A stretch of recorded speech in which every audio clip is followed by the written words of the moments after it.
associé, Yann Délègue, rugbyman international, et Olivier Renaud, centralien et fondateur de Easy Team. Donc là, ils vont nous parler de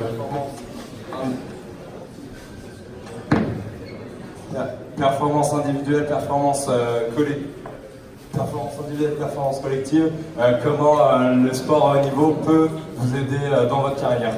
Donc on est très heureux de les accueillir et puis bonne conférence. Ils sont tous les deux entrepreneurs, donc il y aura de bonnes choses à dire. Bonne conférence.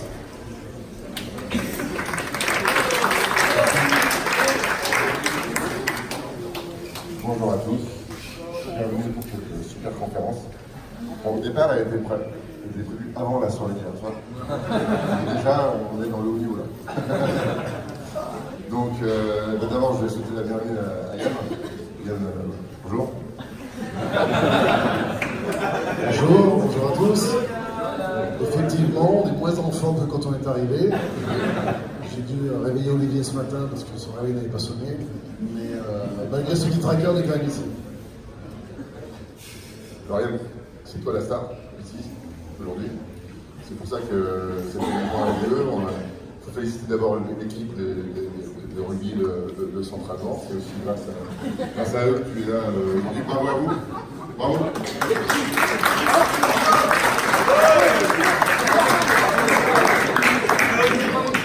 Merci de cette opportunité de pouvoir échanger autre chose que des bières et du rugby finalement, pour se projeter aussi dans la raison pour laquelle vous êtes ici. En fait, vous êtes ici pour apprendre, pour avoir un diplôme et préparer une carrière d'ingénieur que je vous souhaite brillante. Et donc on s'était dit avec Yann que c'était intéressant de faire ce parallèle finalement entre le monde du sport et le monde de l'entreprise et qui va vous accueillir dans les années à venir, ou qui vous accueille déjà pour les choses qui sont faites. Alors, l'idée d'abord, c'est peut-être qu'on se présente un peu plus en détail. Donc, Yann, est-ce que tu peux nous parler, Yann, ta carrière de rugby est une carrière extrêmement brillante. Est-ce que tu peux nous en dire un peu plus? Ouais, je vais me présenter parce que tout le monde ne me connaît pas. Donc je suis effectivement un ancien joueur de rugby international. J'ai commencé le rugby à l'âge de 5 ans. Vraiment, j'étais tout petit, je mettais même du coton au fond des crampons pour pouvoir commencer à jouer quand j'étais gosse. Parce que j'avais pas les chaussures à ma taille. Donc c'est pour dire l'antériorité du rugby chez moi et même dans ma famille, puisque mon père était joueur, mon grand-père maternel était joueur aussi. Donc voilà, le rugby était vraiment ancré dans la famille. J'ai joué assez vite en équipe première. J'ai commencé à 17 ans à Toulon. Donc ça c'était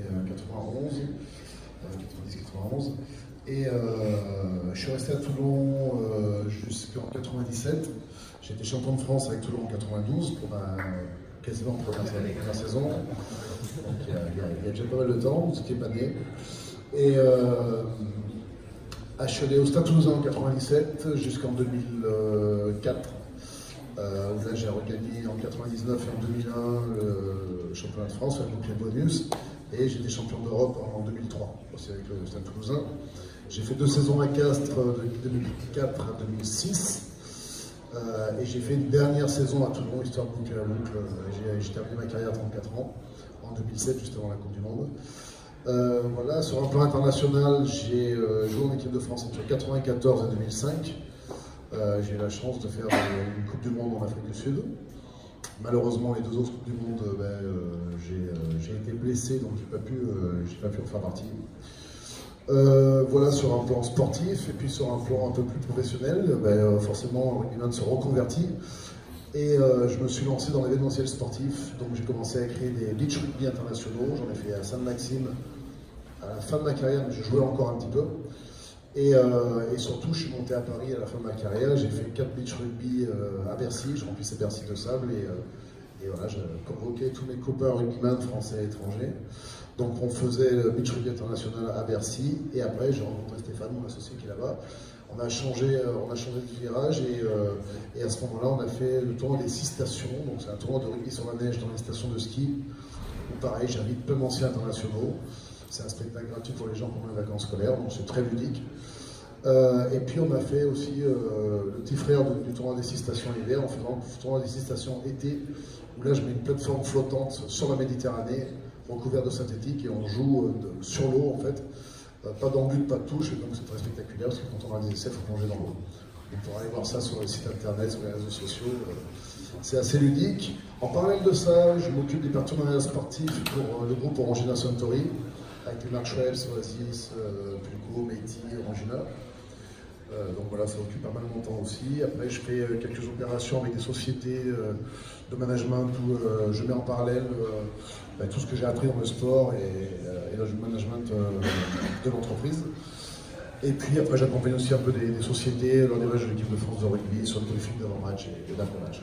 Donc voilà à peu près tout le spectre d'aujourd'hui. Donc voilà, ça vient un peu plus sur moi, à la fois sur ma carrière rugbyistique et à la fois sur ma carrière pro d'aujourd'hui. Donc oui, je suis un entrepreneur et enfin, on va revenir un peu précisément, mais le rugby m'a beaucoup aidé. Merci Yann. Je vais me présenter brièvement. Je suis Renaud, j'ai 47 ans. J'ai fait l'école centrale de Lille. J'ai failli être à Centrale en fait. C'est joué à pas grand-chose. Et donc j'ai embrassé une carrière d'entrepreneur assez tôt. Ça fait maintenant une vingtaine d'années que je suis chef d'entreprise. Différentes sociétés, toujours dans l'informatique. Et là, c'est ma troisième société que j'ai créée il y a 14 ans, qui s'appelle EasyTeam, et qui est aujourd'hui partenaire d'ailleurs de l'équipe de rugby de Centrale-Nantes, et pas Centrale-Lille d'ailleurs. Et donc,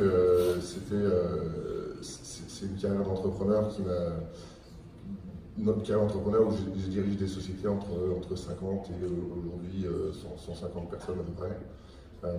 J'ai également beaucoup joué au rugby, donc j'ai joué en cadet, j'ai des problèmes de dos, après j'ai repris à Centrale, et puis je n'ai jamais vraiment arrêté de jouer depuis, alors pas du tout en haut niveau comme Yann, hein.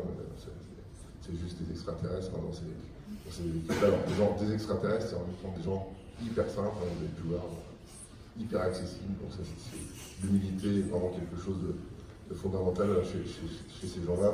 Et c'est évidemment une des valeurs qui nous permet, à la fois aux entrepreneurs, aux dirigeants et aux rugbymen, de garder une des clés du succès, c'est-à-dire de se remettre en question en permanence. Donc cette unité, c'est vraiment un élément clé de toutes les personnes qui peuvent évoluer et qui veulent réussir dans leur vie professionnelle. Voilà. Jouer au rugby, bien sûr, c'est une passion pour moi. Et globalement, c'est vrai que vous avez une belle carrière d'ingénieur devant vous. Vous faites partie de l'élite de la nation, hein, les prépas, c'est quand même hyper sélectif. Et donc, vous êtes déjà tous, je dirais, dans une dynamique de réussite individuelle. Évidemment, il faut encore bosser, il faut réussir sa carrière, mais vous êtes, je dirais, plutôt bien positionné. Et ce que le sport de haut niveau, en particulier le sport collectif, nous apprend, c'est plutôt la réussite collective. Et là, pour le coup, vous n'avez pas encore commencé. Parce que la réussite collective au plan professionnel, elle dépasse le stade des études.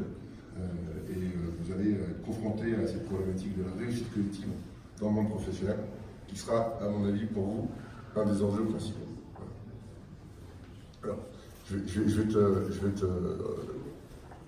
peut-être te demander, puisque le thème, hein, c'est performance individuelle et performance collective. Finalement, en quoi le sport de haut niveau, qu'est-ce que le sport de haut niveau t'a appris sur la réussite individuelle et sur la réussite collective? Moi, le sport de haut niveau, enfin, en tous les cas le rugby, puisque c'est pas n'importe quel sport de haut niveau, quand je dis le rugby, c'est parce qu'il y a des valeurs particulières de convivialité, de solidarité, d'humilité également et de respect. Et donc en étant élevé dans ces valeurs-là, effectivement, ça m'a construit en tant qu'homme, déjà. Et j'étais un gamin assez timide, plutôt introverti, et c'est vrai que dès que j'arrivais sur un terrain, j'étais dans mon univers et tout de suite j'organisais, j'étais le chef de l'équipe, j'avais envie je m'épanouissais vraiment sur le carré vert et donc ça m'a vraiment transformé. Et donc d'en faire mon quotidien en étant professionnel, ben, ça m'a aidé à prendre une très grosse confiance en moi que j'avais pas du tout avant. Et ça m'a aidé. Et à l'âge de 10 ans, je me serais jamais imaginé un micro à la main devant vous. Vous n'êtes pas trop nombreux, mais des fois, il y a beaucoup plus de gens. Ou à la télé d'ailleurs, ouais, en consultant. Donc c'est vrai que ça m'a vraiment construit. Tu parlais de collectif, bien entendu. Le collectif au rugby, c'est l'atout majeur de ce sport-là. Il n'y a pas un sport plus collectif que le rugby. On a tellement besoin de l'autre individu, du copain, déjà par la spécificité des postes, par la complémentarité des uns et des autres. C'est-à-dire qu'au rugby, il n'y a pas d'accent. Il y a le petit, il y a le gros, il y a le grand, il y a le maigre, il y a le rapide, il y a le lent. Tout le monde est dans la même équipe et tout le monde œuvre pour l'autre, pour arriver à avoir un collectif bien huilé pour pouvoir être performant. Donc déjà, l'essence même de ce sport repose sur cette collectivité, et ça c'est très important. Donc automatiquement, la notion de solidarité, elle est puissante aussi, puisque c'est un sport de combat collectif, c'est le seul sport de combat collectif.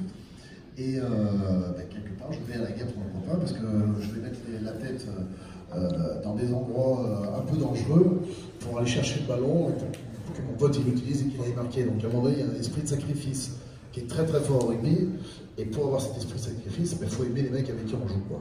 Et c'est vraiment une notion d'amour du coéquipier, parce que on n'ira pas à la guerre si le mec c'est un enfoiré à côté ou si on n'aime pas. Et donc automatiquement, ça galvanise aussi les joueurs à être très solidaires entre eux pour arriver justement à battre l'équipe adverse qui elle elle-même sera solidaire entre elles. Donc voilà, c'est un peu ces vertus-là qui m'ont construit finalement. Et ça apprend, bien au-delà du rugby, ça apprend plein de choses dans la vie de tous les jours et dans la vie entrepreneuriale également. Et moi, je me suis beaucoup nourri de tout ce que j'ai vécu dans le rugby, de toutes ces valeurs-là, de toutes ces expériences-là, de toute cette solidarité. Je m'en suis servi dans mon management aussi, parce que j'ai été construit comme ça et je pensais que véritablement c'était la vérité. Et sincèrement, aujourd'hui, je fais pas mal de conférences avec des sociétés. Et ces vertus-là, ces valeurs-là, les grands chefs d'entreprise vont les chercher. Alors tout le monde n'a pas joué au rugby, on peut les acquérir autrement, mais c'est quand même pour moi des valeurs fondamentales. En tous les cas, c'est comme ça que je me suis construit. Et bien entendu, dans cette réussite collective, il y a aussi la réussite individuelle. Pourquoi? Parce que quand je veux donner le maximum pour mon pote, pour mon collectif, pour mon équipe, ben moi, il faut que je sois au niveau sur mes performances à moi. Quand je dis c'est une chaîne de compétences, le rugby, par solidarité, c'est une chaîne de compétences, oui. Il faut qu'individuellement, chacun fasse le taf et chacun soit compétent dans son domaine. Donc effectivement, après, on se met finalement le curseur à un certain niveau, d'une façon individuelle, pour que le copain, quand il te regarde, il ait confiance en toi et qu'il te dise, lui, il ne va pas me laisser tomber et je peux compter sur lui. Donc ça, évidemment, que la notion individuelle qui retransjaillit finalement sur le collectif, c'est une vertu très très forte au rugby. Merci Yann. Alors ça c'est très important ce que tu viens de dire, parce que finalement dans ce que tu as dit là, il n'y a pas grand chose qui est particulier au rugby. En fait tout ce que tu dis là c'est relativement général, au sens où ça peut être transposé de manière tout à fait binaire au monde de l'entreprise. C'est-à-dire que dans le monde de l'entreprise, on doit réaliser des performances. Et l'entreprise par essence, c'est une performance collective. Et donc réussir quelque chose de collectif dans l'entreprise, dans des sujets parfois extrêmement critiques, ça veut dire aussi être au niveau à titre individuel. Donc là, on a exactement la même chose et on retrouve exactement la même chose. Simplement, la difficulté dans le monde de l'entreprise, c'est que sur une équipe de rugby, il y a 15 personnes sur le terrain au maximum. D'ailleurs, petit aparté, c'est effectivement, au-delà même de la notion de combat, c'est le sport collectif où il y a le plus de joueurs sur le terrain, au monde. Enfin, en tout cas, parmi ceux qu'on connaît généralement, et jusqu'à présent, quand j'en parle en conférence, personne ne m'a dit non, il y en a un, il y en a 17, il y en a 18, il y en a 20. Donc déjà, s'il y en a 15, il y a une bonne raison en fait. C'est parce que plus on est heureux, plus c'est compliqué en fait de faire quelque chose, de réussir quelque chose ensemble.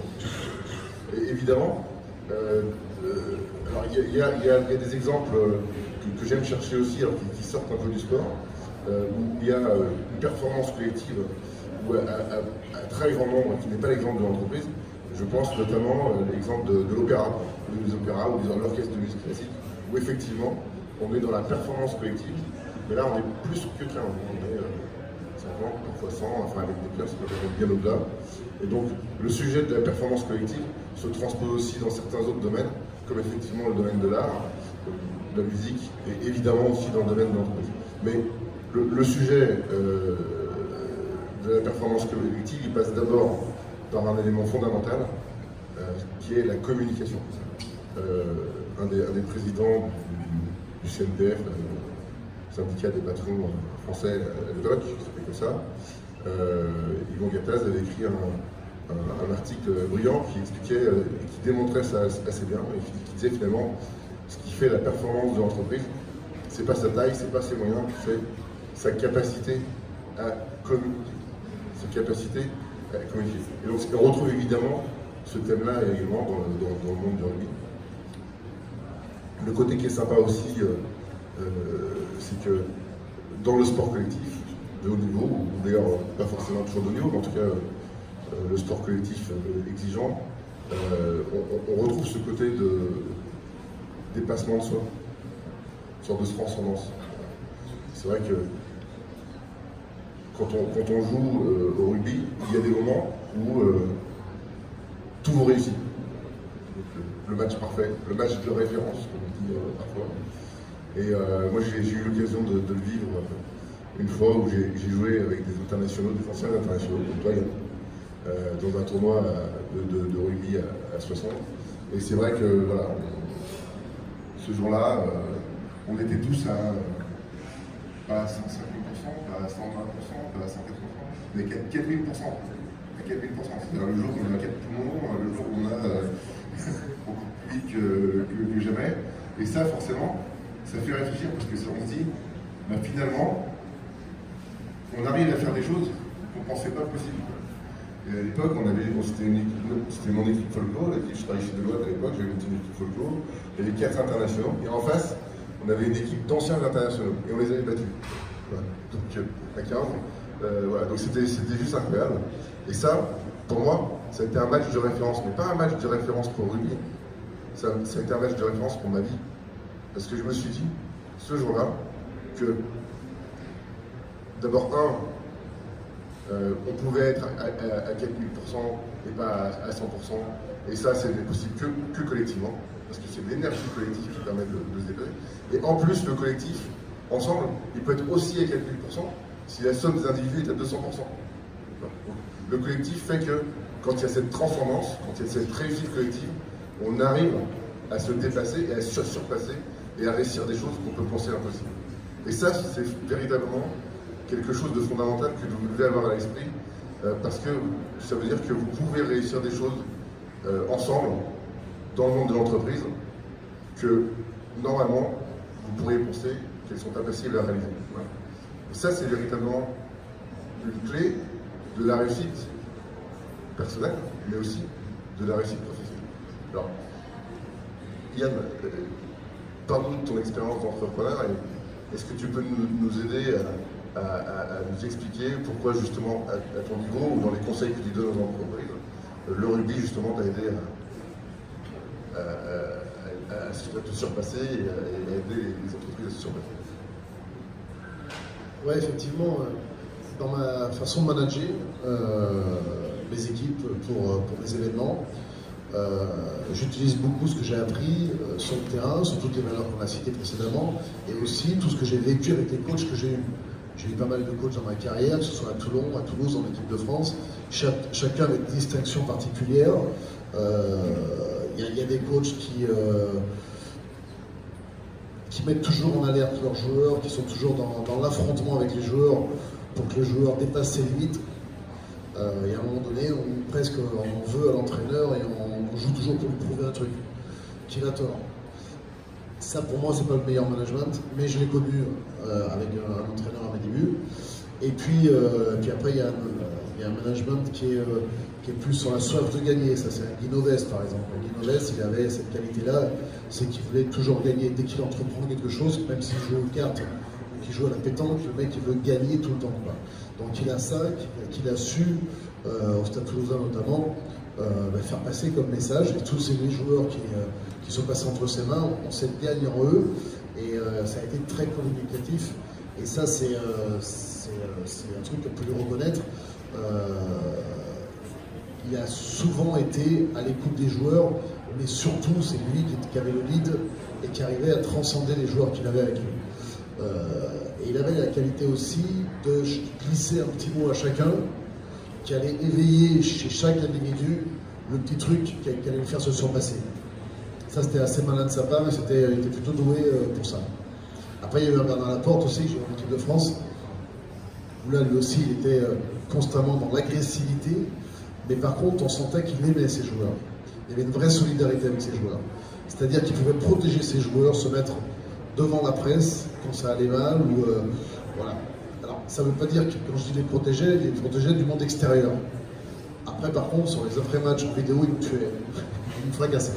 Donc, mais il n'y avait pas ce qu'on peut voir maintenant dans le management, qui finalement, aujourd'hui, c'est presque du management encore plus individualisé, où il y a des études sur chaque joueur, presque, de comportemental, pour savoir qu'est-ce que je dois dire à toi, qu'est-ce que je dois dire à toi. À toi, il va falloir que je te rassure, parce que je sais que tu es peut-être un petit peu plus fragile, et si je ne te rassure pas, tu ne vas pas être très bon. Donc il va falloir que j'ai un discours positif avec toi. Toi, par contre, tu vas jouer sur la vexation. Je sais que toi, si je veux te faire avancer, il va falloir que, quelque part, je te tape un coup de bâton, que je te punisse un peu, pour que tu me prouves des trucs. Voilà, et chaque individu est différent. D'autres, je vais aller dans l'affectif, parce que je sais qu'en allant dans l'affectif, en parlant de la famille, des choses comme ça, automatiquement, ça va lui faire monter les émotions, il va se transcender. Un autre, il ne faut surtout pas parler de ça, par exemple les Britanniques, souvent, ils sont très froids, très calmes. Si on va sur de l'affectif comme ça marche rarement. Voilà, donc chacun a ses spécificités. Aujourd'hui, on trouve des managements qui ressemblent un peu à ça. À l'époque, quand je jouais, les Bernard Laporte ou les Novès, c'était moins sur ce concept individuel, même si Guy Novès, ça avait toujours le petit mot quand même qui allait bien. Mais Bernard Laporte, c'était plutôt je protège mes joueurs, je les aime, on est bien ensemble, on va avoir l'objectif commun d'y arriver, intransigeant en interne. Là, par contre, intransigeant sur le monde externe, c'était agréable de savoir qu'on était protégé par son coach. Donc, en fait, je me suis nourri de ces différents trucs, moi, pour essayer de manager au mieux possible les équipes. J'essaie de. Alors, le maître mot, tu l'as évoqué tout à l'heure, c'est effectivement la communication. Beaucoup parler. Dès qu'il y a un nœud, défaire le nœud tout de suite.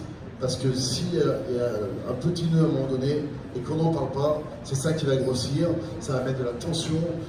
Pour certains qui ne seront même pas au courant peut-être, et notamment nous, les chefs d'entreprise, des fois on ne sent pas qu'il y a une pression, qu'il y a un truc, peut-être par manque d'écoute, et peut-être aussi par manque de discours. Donc du coup, le truc s'envenime, il y a de la pression qui monte dans un certain camp, et puis ça explose au bout d'un moment. Donc il faut défaire les nœuds tout de suite, beaucoup de communication.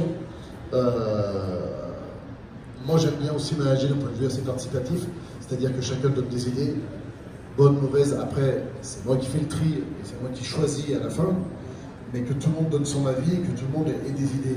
Parce qu'à un moment donné, si on veut progresser dans une société, quand j'ai une société, c'est au sens large du terme, hein, mais dans une entreprise aussi, il faut se nourrir des idées des autres. On n'a pas la science infuse, on n'arrive pas en disant c'est comme ça que ça se passe, ça sera pas autrement.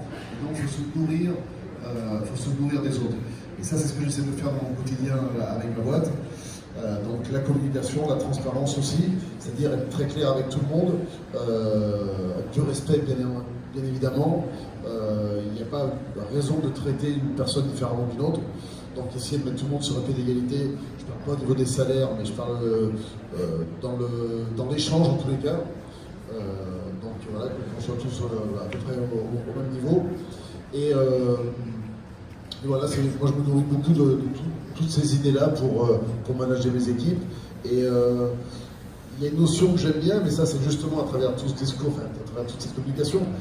Moi je veux que les gens qui travaillent pour moi, ou avec moi en tous les cas, je veux que ce soit leur événement autant que le mien, je veux qu'ils soient intégrés, je veux qu'ils aiment être avec moi. Et moi, ça m'est déjà arrivé, par exemple, c'est pour ça que ça a été une petite victoire, ça m'est déjà arrivé sur des lancements d'événements. Par exemple, quand on a lancé l'événement d'été, on avait l'expérience sur l'hiver, sur l'été, on arrive avec un nouveau projet, c'est une feuille blanche. Ce qu'on fait comme événement, ça n'existe pas. En fait, on les invente, les trucs. Donc, automatiquement, quand on va voir les partenaires pour des marchés, pour financer le projet, ben, on y va un peu à poil quelque part, hein, parce qu'on n'a pas d'image, on n'a pas de photo, on n'a rien au début, puisque ça n'existe pas. Et là, on a demandé, par exemple, à tous les gens qui travaillent avec nous sur l'événement d'hiver, ben, de venir bénévolement. En disant, voilà, on vous propose de bosser avec nous. Sur la première année, on n'a aucune visibilité de prévisionnel, enfin, on a un prévisionnel, mais il est ce qu'il est, et on ne peut pas s'appuyer sur une base intérieure. Donc, si ça se passe bien, on vous donnera quelque chose, mais on part du postulat que la première année est bénévole. Vous voulez venir ou vous voulez pas venir. Et en fait, il n'y a aucun qui n'est pas venu, ils sont tous venus. Et ça prouve à quel point ben, c'est notre société, mais c'est surtout la leur aussi, quoi. Et ce partage d'émotions et ce partage de différentes valeurs ben, fait qu'ils ont un taux d'engagement qui est magnifique. Et quand je dis un taux, je ne vais pas dire taux parce que un taux c'est plutôt chiffré, mais ils ont voilà, un engagement affectif qui est très très fort. Et pour ça, c'est plutôt une bonne réussite, moi je trouve. Merci Yann, on a un retour quand même de joueurs chefs d'entreprise. C'est quand même juste exceptionnel. Moi je voudrais revenir sur cette notion de match de référence dans ma carrière professionnelle, parce que, in fine, depuis cette époque-là, je n'ai jamais eu de cesse de me dire comment je peux faire en sorte de reproduire dans ma vie professionnelle ce match de référence à l'échelle de mon entreprise. Et là, on est tout de suite sur quelque chose d'autre, parce qu'on n'est pas sur une équipe de 15 personnes. C'est pas 15, c'est 30, alors oui, avec les remplaçants, etc. On est une équipe sur 100, 150, 1000, 2000, 10 000, 100 000 personnes. Donc on est sur, voilà, en tant qu'entrepreneur, en tant que dirigeant, demain, ce sera votre problématique en fait. C'est-à-dire comment je vais faire en sorte qu'on puisse mettre en place une dynamique et une réussite collective, et que finalement tout le monde puisse se retrouver là-dedans, se dépasser là-dedans au quotidien, et non pas sur 80 minutes, mais sur la durée de leur carrière respective au sein de l'entreprise. Et là, ça devient tout de suite beaucoup plus compliqué. Ça devient tout de suite beaucoup plus compliqué. Et en fait, vous vous rendez compte que c'est même impossible si vous restez ancré uniquement sur le système de l'entreprise. Alors évidemment, il faut faire un certain nombre de choses. La première chose, c'est positionner un référentiel de valeur. Positionner un référentiel de valeur, écoutez-moi, c'est indispensable. S'il n'y a pas un référentiel de valeur d'entreprise, comme au rugby, ou comme dans d'autres sports, comme à l'armée, il y a des valeurs aussi. S'il n'y a pas de référentiel de valeur, il n'y a pas de système collectif. Il n'y a pas de système collectif. C'est fondamental. Si vous allez travailler dans une entreprise qui vous dit il n'y a pas de référentiel de valeur, fuyez. Ou alors mettez-les en place. Nous, chez les teams, si elles sont sur un ballon, les valeurs, c'est pas juste pour les mettre sur un ballon. C'est aussi pour les faire vivre. Ça, c'est la première chose. Mettre en place un référentiel de valeur. Et ensuite, le faire vivre. Et le faire vivre avec des éléments internes à l'entreprise, évidemment. Nous, chez les teams, on évalue les collaborateurs tous les trimestres sur le respect de ces valeurs. On les évalue et ils sont sanctionnés ou récompensés financièrement. Ça, c'est un système aussi intéressant parce que si vous ne mettez pas d'indicateur, si vous mettez en place un système de valeurs mais qui n'est pas respecté, vous pouvez avoir écrit la plus belle charte des valeurs de votre entreprise. Si personne ne la respecte, ben, ça ne sert à rien. Ça arrive aussi souvent que dans les entreprises, on vous dise oui, il y a des valeurs, regardez sur notre site internet, regardez notre charte, ça existe. Mais vous, concrètement, qu'est-ce que vous faites pour vous assurer que ces valeurs elles sont respectées au quotidien? Au rugby, c'est simple, il y a un entraîneur, il y a un arbitre, dès qu'on fait une faute, on est sanctionné, mais s'il n'y a pas ça dans l'entreprise, comment on fait? C'est pas possible. L'autre élément aussi, c'est mettre en place des outils, des systèmes de communication performants qui vous permettent aussi d'assurer l'efficience de votre entreprise, comme l'efficience de votre équipe. Et ça, alors, c'est assez simple, en fait, maintenant, parce que des outils en termes de communication, il y en a plein. Avant, c'était compliqué. Moi, dans ma boîte, c'est une boîte de service, j'ai des consultants qui travaillent dans la France entière, chez les clients, au bureau, parfois de chez eux, en home office, etc. Comment on fait en sorte que ces gens-là, si la clé c'est la communication, ils soient performants? Ben, ça passe par des outils. Ça passe bien sûr par des rencontres physiques.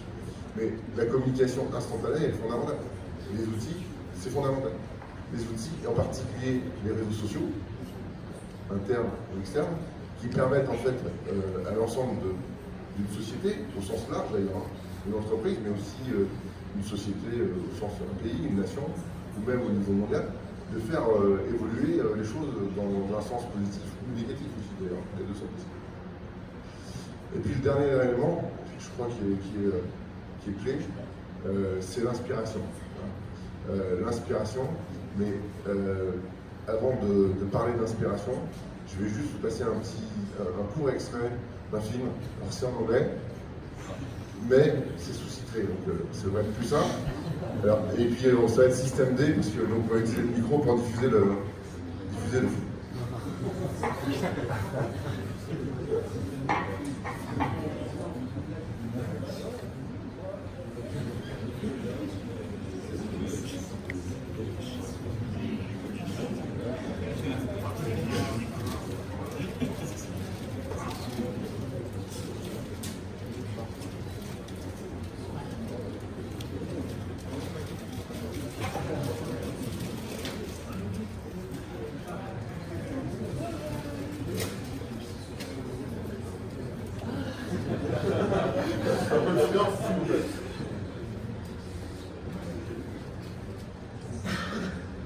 What is your philosophy on leadership? How do you inspire your team to do their best? For example, I'm always talking about goals, but that is right. That is exactly it. But how to get them to be better than they think they can be? That's very good. Inspiration, perhaps. How do we inspire ourselves to greatness when nothing less will do? How do we inspire everyone around us? I sometimes think it is by using the work of others. On Robben Island, when things got very bad, I found inspiration in a poem, a Victorian poem. Just words, but they helped me to stand when all I wanted to do was to lie down. But we didn't come all this way to hear an old man talk about things that make no sense. It makes complete sense to me. On the day of the big match, it's an air test. In the bus on the way to the stadium, nobody talks. Yes. They're all preparing. Right. But when I put my lady, I had the bus driver put on a song. Something I've chosen, but we all know. And we listen to the words together. It helps. I remember when I was invited to the 1992 Olympics in Barcelona. Everybody in the stadium greeted me with a song. At the time, the future, our future, seemed very big. But to hear that song in the voices of people from all over our planet made me proud to be South African. It inspired me to come home and do better. It allowed me to expect more of myself. Yeah, I'm asking, what was the song, sir? Well, it wasn't necessarily African. A very inspiring song. We need inspiration to inspire. Because in order to build our nation, we must all exceed our own expectations.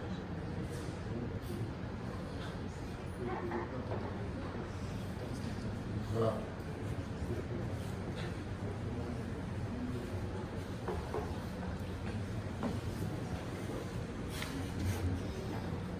Vous avez compris? L'inspiration. L'inspiration, c'est la clé.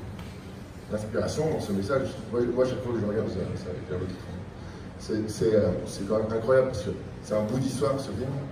Et en fait, il lui donne la clé pour réussir à se dépasser lui-même et à réussir à se dépasser collectivement. La clé, c'est quoi? L'inspiration. L'inspiration dans les autres choses. L'inspiration dans l'art. Aujourd'hui, il parle de musique ou de poèmes. Et il dit c'est là-dessus, c'est grâce à ça que vous trouvez l'inspiration pour réussir. Mais il lui dit aussi, vous serez notre inspiration. Et on a besoin de vous pour inspirer notre nation. Et donc ça, c'est quand même assez incroyable. Et en fait, là, on parle évidemment à l'échelle d'une nation, mais vous pouvez avoir le même sujet au quotidien dans votre vie professionnelle, mais également ici à l'école. Aujourd'hui, ce que vous faites en dehors de l'école, en dehors de la vie associative, les activités que vous faites ensemble, c'est aussi une source d'inspiration pour l'école. Et c'est aussi quelque chose qui va vous forger et qui probablement restera encore plus fort en vous que ce que vous avez appris sur les bancs de l'école. Donc cette source d'inspiration, c'est véritablement la clé de la réussite collective. Et pour nous, entrepreneurs, si on va aussi faire des activités extra-professionnelles, comme boire une bière avec vous, voir un match, et puis s'amuser un peu, ben c'est aussi pour vous, pour que vous soyez pour nous une source d'inspiration, mais on peut être aussi pour vous une source d'inspiration. Alors on a la chance, et on va finir là-dessus, c'est une petite minute quand même, d'avoir Yann avec nous. Et Yann, il se trouve qu'il était à cette Coupe du Monde de 95, c'est ça? Effectivement, j'ai participé, j'ai joué pour l'équipe de France à cette Coupe du Monde-là. Et c'est vrai que c'était des souvenirs incroyables, parce qu'on sentait que cette inspiration, effectivement, quand on voit ce discours du président avec le capitaine de l'équipe, qui était François Pinault, ça dépassait bien, ça allait bien au-delà du sport. En fait, à ce moment-là, Mandela, si je ne veux pas dire de bêtises, était revenu au pouvoir en 92, il me semble. Bon, après, son exil, pendant de très longues années en prison. Et donc, il fallait effectivement réunir la patrie autour, finalement, autour des Blacks et des Blancs, quoi, parce que vraiment, ce pays avait beaucoup souffert de l'apartheid à l'époque. Et donc, il fallait vraiment utiliser le rugby, et c'est ce qu'ils ont très bien fait. Et ça a été la source d'inspiration incroyable de ce pays-là et de Mandela en particulier, quand même. Il fallait utiliser le rugby, qui était un sport de blanc uniquement. C'est-à-dire les Blacks ne jouaient pas au rugby. Il y avait un Black dans l'équipe à l'époque, Chester Williams, 3 carrels. Et ils s'en sont énormément servis pour la promotion du rugby dans les quartiers Blacks et dans tous les bidonvilles. Et en fait, ils ont fait en sorte que ce sport, uniquement joué par les Blancs à l'époque, soit le sport de la nation, le sport de la patrie, et qui porte tous les engagements d'avenir de ce pays sur cette Coupe du Monde. C'était un gros risque quand même qu'ils ont pris, mais et voilà, il y a eu toute une campagne de l'équipe sud-africaine qui sont allés dans les bidonvilles, au contact des Blacks, pour jouer avec les enfants. Voilà, c'était vraiment une promotion, une propagande du rugby, mais bien au-delà, c'est-à-dire de la réunification de leur peuple. Et donc le message était incroyable. Et je peux vous dire que j'ai, bien sûr, nous, par exemple, la Coupe du Monde de foot en 98 qui était à domicile, ou la Coupe du Monde de rugby en 2007 qui était aussi en France, il y avait un élan populaire. Bien sûr, on a senti l'élan populaire, on a vécu des trucs incroyables et tout ça. Mais là, dans ce stade, pour la finale par exemple, le peuple sud-africain était comme des dingues. C'était pas un élan populaire, là, c'était juste un moment magique où on voyait pour la première fois en fait les Blacks, les Blancs ensemble avec un même drapeau en train de faire la fête au même moment. Ça n'a pas tout réglé d'un seul coup comme ça, mais ça a été pour beaucoup dans la réunification populaire de ce pays-là. Et vraiment, ça a marché dans les deux sens. Hein. Les Blacks se sont mis à aimer le rugby, les Blancs se sont mis à moins tabasser les Blacks, et commencé à s'ouvrir un petit peu plus au discours que Mandela pouvait avoir, parce que la personne charismatique des Blancs, c'était un peu le capitaine des Springboks, François Pinault, que lui était écouté par les Blancs, Mandela par les Blacks, et donc le fait de cette fusion entre ces deux hommes-là, ça a mis tout le monde dans un même moule, quoi, pour pour un objectif unique, pour un Graal à aller chercher. En plus, contre les All Blacks qui représentaient l'ultime mission impossible à aller chercher. Et donc, c'était juste incroyable. J'ai le souvenir dans le stade pour la finale, donc on était encore avec l'équipe de France, puisque nous, on avait joué le match de la 3e place contre l'Angleterre la veille, qu'on avait gagné. On était un peu fatigué dans le stade parce qu'on avait fêté le dernier match contre les Anglais avec les Anglais dans un bar à Pretoria, c'était vraiment n'importe quoi.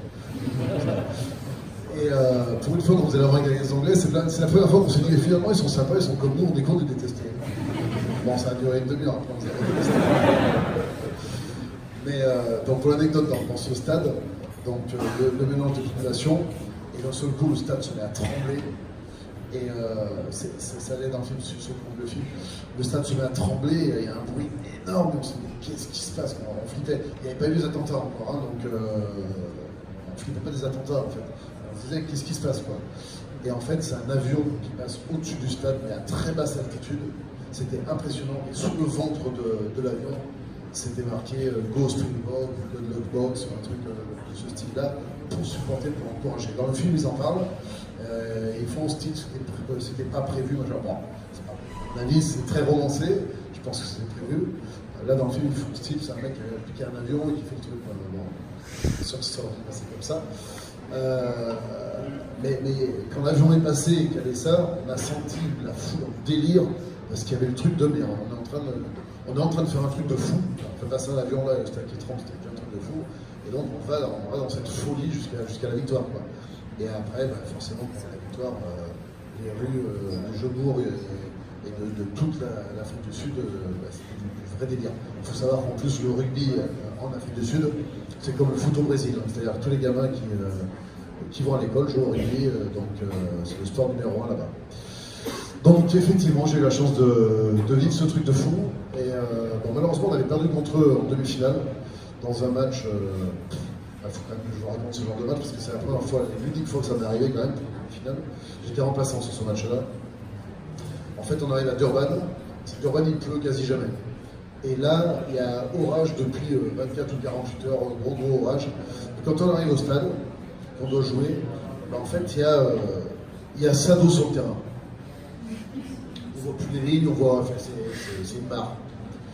Et donc là, on voit les Blue Blacks avec des grands balais, en train essayer d'enlever l'eau du terrain, et ça tombait, c'était des conditions déplorables. Et on est dans le vestiaire, on s'échauffe, on va pour rentrer sur le terrain, et là l'arbitre nous dit on ne peut pas jouer dans ces conditions-là, on ne voit même pas les lignes, c'est injouable. On est en train de se poser la question de reporter le match. Donc tu joues quand même une demi-finale de Coupe du Monde, hein, tu as un peu de pression, quoi. Et il dit, on attend pour l'instant le report de 20 minutes.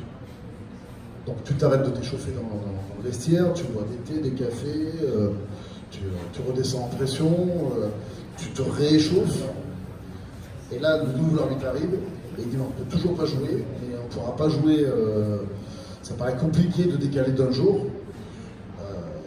On repousse encore de 20 minutes. Donc de nouveau, on s'arrête de s'échauffer, on attend dans le vestiaire.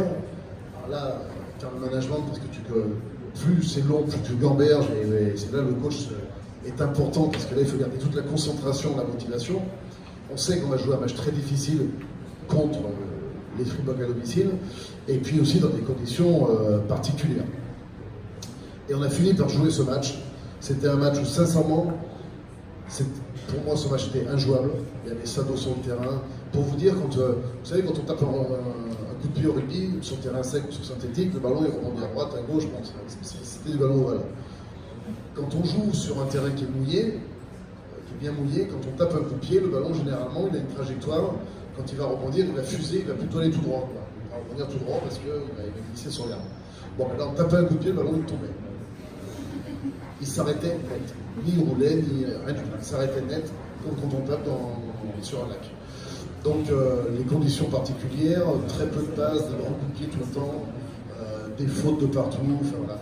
Et on a eu un arbitrage très généreux à domicile pour les Sudaf. L'histoire a fait que c'est bien pour ce pays parce que ça leur a permis d'avancer. Nous on avait bien les boules quand même. On s'est vengé sur les Anglais donc ça va. Voilà. Merci Yann pour cette émotion. Juste si on peut revenir finalement sur deux conclusions. Comment le sport de haut niveau peut nous inspirer, peut vous aider à réussir dans votre carrière professionnelle. Retenez juste 2-3 choses. La première, un référentiel de valeur. Le deuxième, une performance collective appuyée sur la communication et sur l'inspiration. Valeur, communication, inspiration. Merci. Merci.